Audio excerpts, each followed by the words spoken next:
හයි කොහොමද ඉතින් හැමෝටම ඉතින් ඔන්න අද ඇත්තටම විශේෂ දවසක් අපිට හේතුව තමයි මගේ වයිෆ්ගේ බර්ත්ඩේ එක. ඉතින් ඇත්තටම අද නෙමෙයි බර්ත්ඩේ එක තියෙන්නේ හෙට ඉරිදා.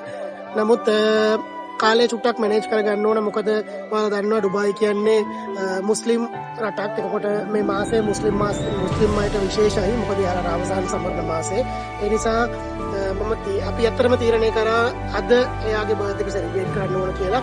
ඉතින් ඩුබායි වලින් ඈතට යන්න තමයි ප්ලෑන් එක තිබ්බේ. නමුත් තියෙන සිටුේෂන් එකත් එක්ක ඈතට යන්න බැරි නිසා මොන ඩුබායි වල දෙහෙරවල අපේම තරක් තියෙනවා, අපේම රෙස්ටොරන්ට් එකක් තියෙනවා, අපේ ලංකාවේ අයට කියලාම වෙන් වෙච්ච. නමුත් ලංකාවේටම කියලාම නෙවෙයි.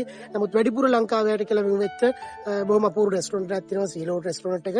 ඉතින් මේ රෙස්ටොරන්ට් එක ඇතුලේ තියෙනවා ෆැමිලි වලට වෙන් කරපු වෙනම රූම් එකක්. ඉතින් අද මම ඇත්තටම මේක තෝරගත්තා මගේ වයිෆ්ගේ බර්ත්ඩේ එක සමරන්න. A whisper in the night, feeling so sorry.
Love is a gentle touch, a whisper in the night, a feeling so soft and pure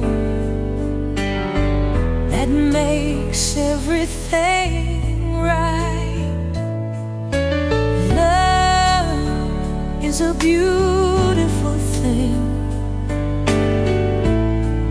It makes the world go round.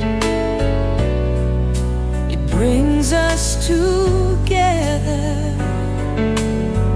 and makes our hearts astound. Love is a warm embrace, a smile that lights up the face.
Ayo,